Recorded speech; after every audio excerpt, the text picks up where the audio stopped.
विजयी बनेपछि रवि लामिछानेको उद्घोष, फुलमाला चाहिँदैन, भ्रष्टाचारीका नाम र समस्याका उजुरी ल्याउनुहोस्, धन्यवाद सभामा समस्या र सुझाव दिनका लागि 2वटा बाकस राखिने।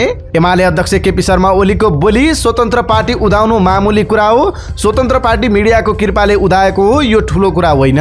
शंकर पोखरेलको पराजयले एमालेमा सन्नटा, झापा 3 मा कृष्ण सिटौलालाई हराउँदै राप्रपा अध्यक्ष राजेन्द्र लिङदेन विजयी, चितवन क्षेत्र नम्बर 1 बाट राष्ट्रिय स्वतन्त्र पार्टीका उम्मेद्वार हरि ढकाल विजयी, राजेन्द्र लिङदेन अध्यक्ष भएपछि राप्रपाको अप्रत्याशित पुनरागमन, कमल थापाको दुर्गति, एमाले बन्दा पनि टरेन हार, समानुपातिक तर्फ हालसम्म कुन पार्टीले कति मत ल्याए यो सम्बन्धी जानकारी आजको समाचारमा हेर्नुहोस्। प्रतिनिधि सभा निर्वाचन 2079, यसपटक चुनाव हारेका चर्चित व्यक्तिहरूको हुन्, यो सम्बन्धी सामग्री आजको समाचारमा हेर्नुहोस्। जुम्लामा जितेपछि ज्ञानेन्द्र साईको भनाई, भ्रष्टाचार गर्न पनि दिन्न, मधेसमा उपेन्द्रले अस्तित्व जोगाउन सकेनन्, महन्त र राजेन्द्रलाई पनि छैन सहज, विजयी बनेपछि डाक्टर तोसीमा कार्कीको भनाई, यो जित होइन जिम्मेवारी हो, एमाले नेता विशाल भट्टराईलाई हराउँदै खोटाङबाट रामबहादुर राई विजयी, र टिभीको फुटबल लाइभ सहज नहुँदा बढ्यो पाइरेटेड माध्यमको प्रयोग। यी र यस्तै समाचार सहित 20 ताजा चुनावी अपडेट लिएर आएका छौं।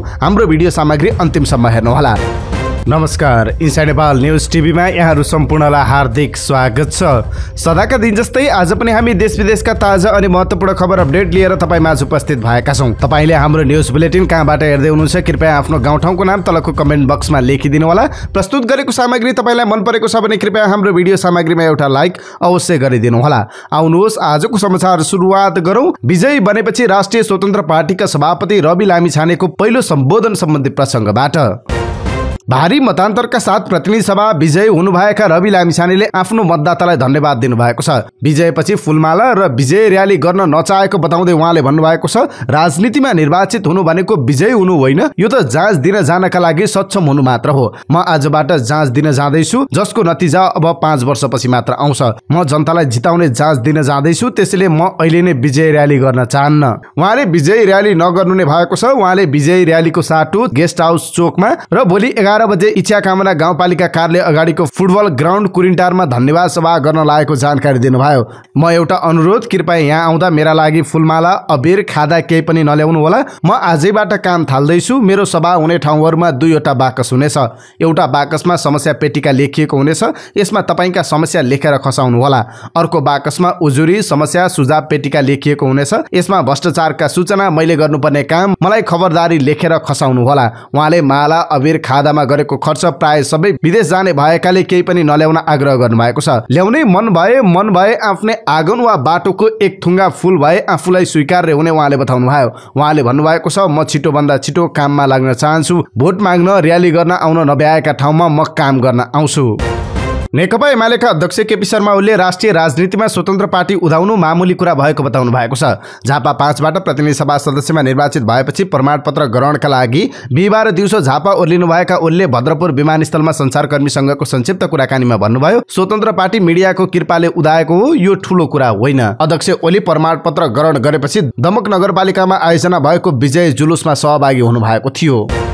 एमाले माओवादी मिलेर शक्तिशाली नेकपा बन्दा विष्णु पौडेल महासचिव बन्दै गर्दा दोस्रो पुस्ताको उत्तराधिकारी उदय भएको ठानिएको थियो। एमाले माओवादी एकता भत्किएसँगै पौडेलको महासचिव पद पनि गयो। ठिक यही बिन्दुमा उदय भयो शंकर पोखरेलको।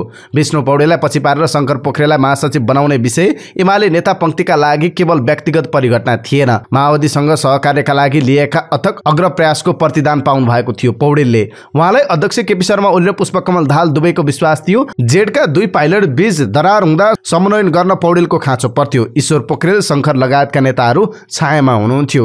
2 कम्युनिस्ट पार्टी बीच एकताको यो परीक्षण असफल भएपछि पौडेलको पनि उपयोगिता सकिएको थियो। माओवादी लगायतका साना दलको औचित्यमाथि प्रश्न उठाउँदै शंकर पोखरेलले बलियो राष्ट्रिय शक्तिको वकालत गर्नुभएको थियो। चुनाव अघि उहाँले भन्नुभएको थियो, माओवादीको औचित्य छैन, यो कंग्रेसको सहयोगी मात्रै हो, पार्टी होइन। देश अब कंग्रेस र एमाले रहेको 2 दलीय प्रणालीमा जानुपर्छ। माओवादीको औचित्यमाथि प्रश्न उठाउँदै उदाउनु भएका पोखरेल माओवादीकै उम्मेद्वार रेखा शर्मासँग पराजित पराजित हुन पुग्नु भएको छ। बिहिबार बिहान सकिएको मतगणनामा उहाँ शर्मा भन्दा 197 मतले पछि पर्नुभयो। 2074 सालको चुनावमा वाम गठबन्धन बनाएर लडेका एमाले र माओवादी यसपटक अलग अलग कित्तामा छन्। एमाले अहिलेसम्म प्राप्त गरेको समग्र सिट संख्या हेर्दा निराश हुनुपर्ने किसिमको छैन। स्वयं अध्यक्ष ओली ठूलो मतान्तरका साथ झापा 5 बाट विजयी बन्नुभयो। तर एमाले माओवादी एकताको आलोचनामा कडा मत राख्ने वरिष्ठ नेता ईश्वर पोखरेल र महासचिव शंकर पोखरेल दुवै पराजित हुन पुग्दा पार्टीभित्र सन्नटा छाएको छ। अघिल्लो चुनावमा ठूलो अन्तरले जित्नुभएका ईश्वर यसपटक कंग्रेस उम्मेद्वार प्रदीप पौडेल सामु टिक्न सक्नु भएन।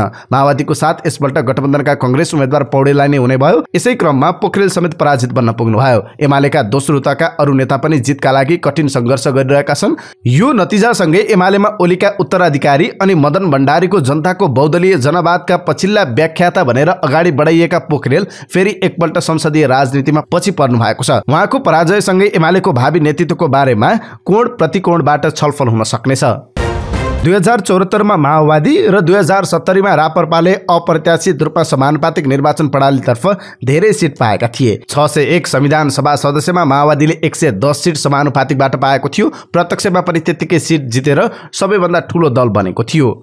2070 को दोस्रो संविधान सभा निर्वाचनमा भने राप्रपाले समानुपातिकमा अप्रत्याशित नतिजा ल्याएको थियो। त्यसबेला गाई चुनाव चिन्ह पाएको राप्रपाले 4 सिट प्रत्यक्षमा र 24 सिट समानुपातिकमा प्राप्त गरेको थियो। 9 वर्षपछिको आम निर्वाचनमा राप्रपाले जबरजस्त कमब्याक गरेको छ। राप्रपामा अहिले राजेन्द्र लिङदेन अध्यक्ष हुनुहुन्छ।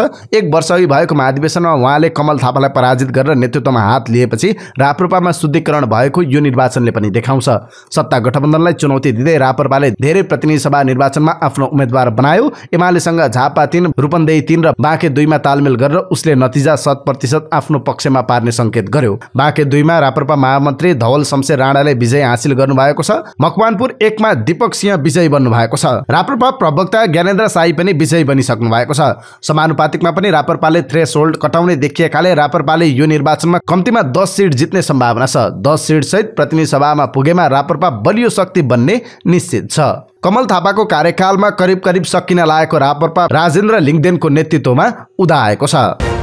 नेपाली राजनीतिका एक चतुर खेलाडी भनेर चिनिने कमल थापा पछिल्लो दिनहरूमा उदो गतिमा हुनुहुन्छ। पार्टीको आन्तरिक प्रतिस्पर्धामा अनपेक्षित धक्का खाएको चोटमा खाटा नबस्दै उहाँलाई राष्ट्रिय चुनावले अर्को घाउ थपिदिएको छ।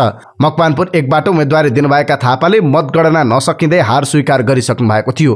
उहाँ दोस्रो पनि हुन सक्नु भएन। अझै दिक्क लाग्दो के हो भने उहाँ जुन पार्टी फुटाएर निस्किनु भयो त्यसैका उम्मेदवारबाट पराजित हुनुभयो। पछाडिबाट आएर 2 जनालाई ओभरटेक गर्दै राप्रपाका दीपक सिंह विजयी बन्दा कमल थापा फेरि एकपटक फेरि पिल्सिनु भएको छ। यसपालि उहाँले आफैले गठन गरेको राप्रपा नेपाल पार्टीमा भरोसा नभएर एमालेको चुनाव चिन्ह लिएर लड्नु भएको थियो। चुनावी जितकै लागि उहाँले आफ्ना सारा राजनीतिक पृष्ठभूमि लुकाउँदै एमाले उम्मेद्वार बन्न तयार हुनुभयो। एमाले अध्यक्ष केपी शर्मा ओलीले पनि थापाप्रति सदा सहायता देखाउँदै उम्मेदवारी दिन ठिक्क परेका मकवानपुर जिल्ला इन्चार्ज रामेश्वर राणालाई ब्याक गराएर थापालाई सूर्य चिन्ह बोकाउनु भयो। तर थापा पनि जोगिनु भएन। पराजित भएपछि थापाले सामाजिक सञ्जाल मार्फत एमाले अध्यक्ष ओलीसँग आत्मआलोचना गर्नु भएको छ। उहाँले लेख्नु भएको छ, मलाई विश्वास गर्नुभएकोमा धन्यवाद, तर तपाईको विश्वास जोगाउन नसकेकोमा दुखी छु। अर्को स्ट्याटसमा थापाले पराजयलाई सहर्ष स्वीकार्ने बताउनु भएको छ। चुनावमा रात दिन नमनी इमानदारीतापूर्वक खट्ने एमालेका सम्पूर्ण कमरेडहरूप्रति हार्दिक आभार व्यक्त गर्दछु। देश र जनताको हितमा निरन्तर सक्रिय रहने प्रतिबद्धता व्यक्त गर्दछु उहाँले लेख्नु भएको छ।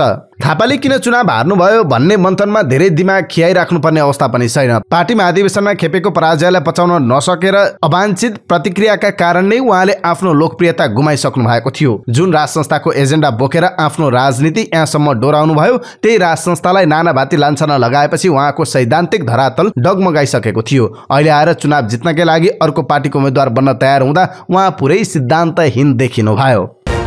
आइतबार सम्पन्न प्रतिनिधि सभा र प्रदेश सभा सदस्य निर्वाचनको मतगणना जारी छ। पछिल्लो मतपरिणाम अनुसार प्रतिनिधि सभाको समानुपातिक तर्फ नेकपा एमाले अग्रस्थानमा छ। निर्वाचन आयोगको आज बेलुकीसम्मको मतपरिणाम अनुसार एमाले 5,55,832 मत प्राप्त गरेको छ। दोस्रो स्थानमा रहेको नेपाली कांग्रेसले 5,29,009 मत प्राप्त गरेको छ।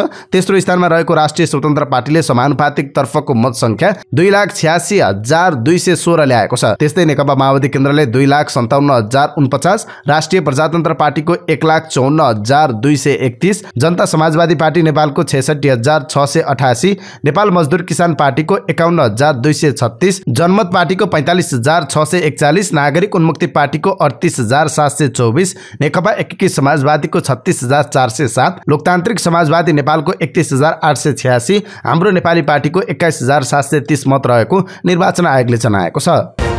आम निर्वाचन 2079 को चुनावको मत परिणाम सार्वजनिक भइरहेको छ। ठूला पार्टीका शीर्ष नेता तथा चर्चित अनुहारहरू पराजित भएसँगै चुनावको मत परिणाम निकै रोचक बनेको छ। जनता समाजवादी पार्टी जसपा नेपालका अध्यक्ष उपेन्द्र यादव पराजित हुनुभयो। नेकपा एमालेसँग गठबन्धन गरेर उम्मेदवारी दिनुभएका यादव जनमत पार्टीका अध्यक्ष सीके रावसँग पराजित हुनुभयो।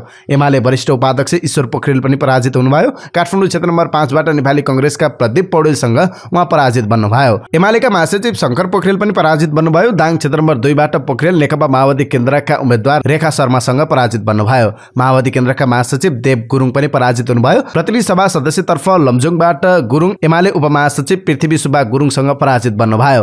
राप्रपाका वरिष्ठ उपाध्यक्ष रविन्द्र मिश्र पनि पराजित बन्नुभयो। उहाँ काठमाडौँ क्षेत्र नम्बर 1 बाट पराजित हुनुभयो। नेपाली कांग्रेसका उम्मेदवार प्रकाशमान सिंहसँग उहाँ पराजित हुनुभएको हो। नेकपा एकीकृत समाजवादीबाट सचिव रामकुमारी झाँक्री पनि पराजित हुनुभयो। उहाँ प्रतिनिधि सभा सदस्यतर्फ गुल्मी 2 बाट एमाले सचिव गोकर्ण विष्टसँग पराजित बन्नुभयो।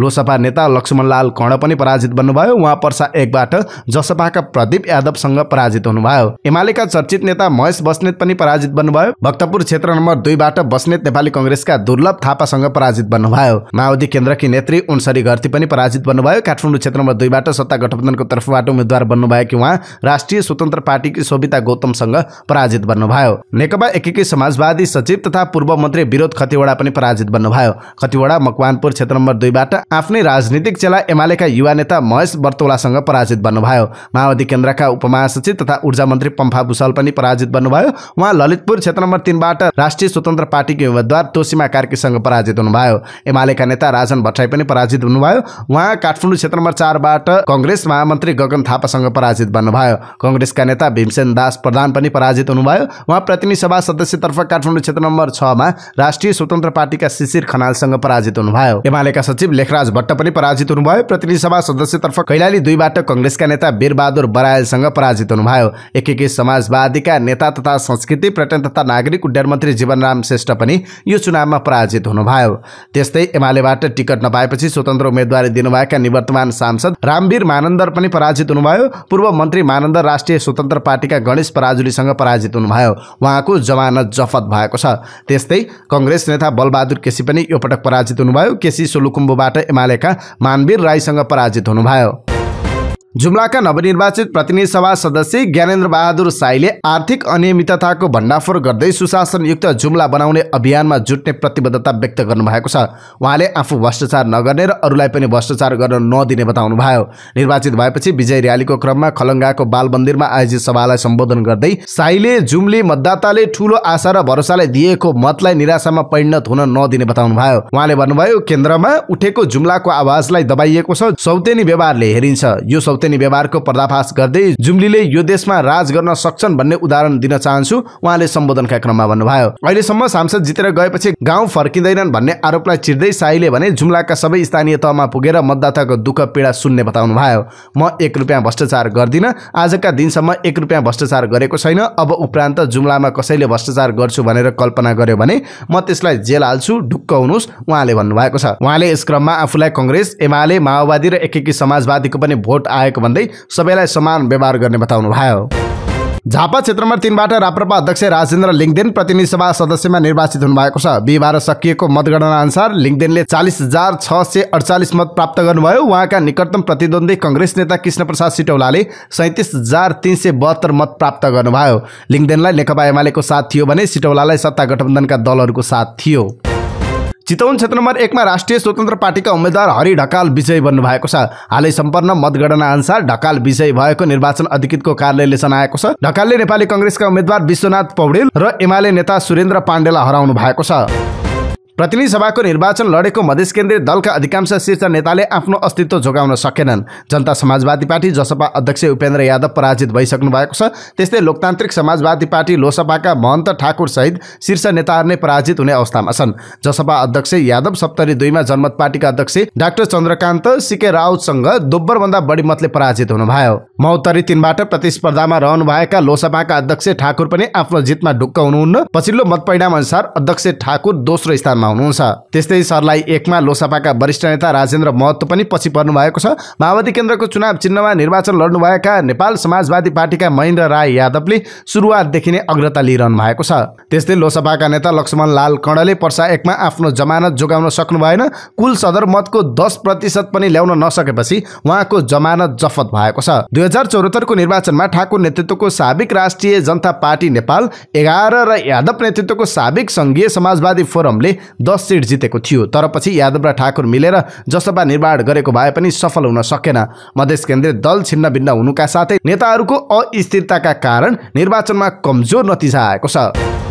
ललितपुर 3 बाट प्रतिनिधि सभा सदस्यमा निर्वाचित राष्ट्रिय स्वतन्त्र पार्टीकै डाक्टर तोसीमा कार्कीले आफ्नो लागि जितभन्दा बढी जिम्मेवारी महत्त्वपूर्ण भएको बताउनु भएको छ। यो जित होइन, जिम्मेवारी हो। जिम्मेवारीको यात्राको सुरुवात भएको छ। सुशासन र जनताले चाहेको अवस्था निर्माण गर्छु। उहाँले जनताले गरेका आशालाई निराशामा परिणत हुन नदिने बताउनु भयो। यो विश्वासलाई विश्वासघात हुन दिने छैन। उहाँले भन्नुभयो, जनताको आशा विश्वास र भरोसालाई 5 वर्ष सदनमा पेश गर्ने उहाँको प्रतिबद्धता थियो।